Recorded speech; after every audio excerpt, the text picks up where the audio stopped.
il faut déjà qu'on parle aussi du nom Guadeloupe et Martinique pour Ouais, qu'on puisse vraiment comprendre ce qu'on va pouvoir dire et pouvoir aussi comprendre ce qui s'est passé là-bas. En fait, en gros, le mot Guadeloupe, ça vient du monastère Santa Maria de Guadalupe. Ça vient d'Espagne, ça a été donné par Christophe Colomb, par les Espagnols.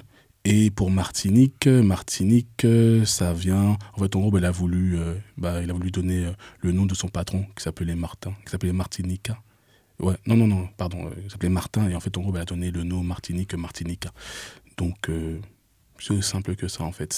En gros, le nom de ces terres, c'est pas le nom des autochtones. Les autochtones qui avaient donné le nom à ces îles-là, pour la Guadeloupe, c'était Caruquera, et pour la Martinique, c'était Madinina. Donc en fait, c'est pour ça qu'il faut comprendre que dès lors où on parle de Guadeloupe et Martinique, ce n'est plus, c'est plus sous un paradigme d'Amérindiens. Donc c'est vraiment des Amérindiens.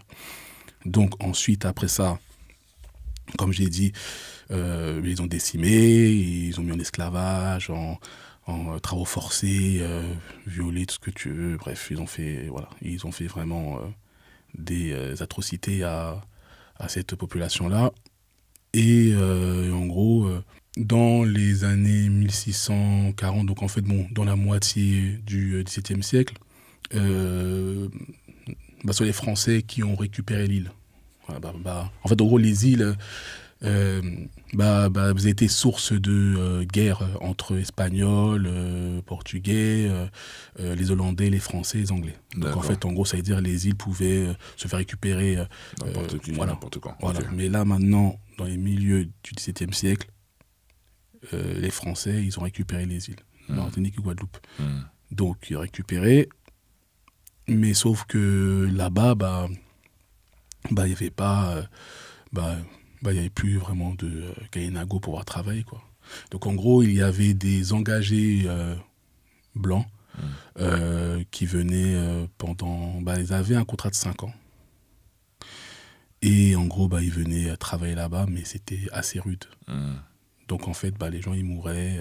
Il y avait quand même peu qui arrivaient à survivre, quoi. Parce qu'en gros, la France... leur promettait que lorsqu'ils avaient terminé leur contrat, qu'ils pouvaient avoir des terres et en gros qu'ils pouvaient faire leur business là-bas, quoi, vivre là-bas. Ouais. Mais bon, les conditions étaient assez rudes, donc ils mouraient avant. Ils mouraient sous les 5 ans. Ah oui, ils mouraient même avant. Hein. Ah. C'était très très rude. Mais ces personnes-là qu'on emmenait, c'était pas des personnes entre guillemets lambda. Genre des paysans ou des nobles, faut pas penser ça. Non, comment ça ? C'était des criminels, c'était des vagabonds, c'était des mendiants. Et c'était pour les hommes et pour les femmes, c'était des prostituées. Parce qu'en gros, il faut comprendre que lorsque tu fais la traversée qui peut durer 2 mois, 3 mois, elle est difficile. En bateau. Hein. En bateau. Tu vas après dans les Antilles, donc en gros dans les Caraïbes. Tu travailles sous un climat que tu n'as pas d'habitude, sous l'humidité que tu n'as pas d'habitude, avec les moustiques, avec les maladies tropicales, etc. Crois-moi que je ne pense pas qu'une personne lambda voudrait aller comme ça, tu vois, dans l'inconnu. Donc en fait, comme ils ont fait pour les JO, quoi, ils ont récupéré des mendiants, là, et ils ont envoyé aux Antilles. Tu as remarqué, même pour les JO, ils prenaient des cars, ils envoyaient les mendiants en province. C'est pareil.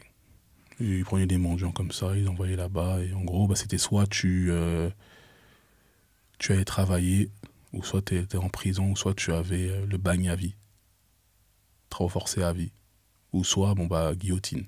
Tu choisis quoi ? Tu choisis d'aller, tu bosses et tu meurs là-bas. Donc en fait, tu faisais des récoltes de sucre de canne, de café. Il y avait quand même beaucoup de choses à faire. Et ça a duré combien de temps, ça ? Ça n'a pas duré vraiment beaucoup de temps, parce qu'après ça, ils sont partis chercher des esclaves en Afrique. Ouais. Donc, ils ont vite compris que c'était limité. Très, très vite compris que c'était limité. Donc, du coup, Si je comprends bien, ces personnes-là qui ont survécu les 5 années, qu'est-ce qu'ils sont devenus? Ils ont acheté des terres, enfin, ils ont eu des terres, ils ont eu des promesses. Ce sont ceux qu'on appelle aujourd'hui les béquets.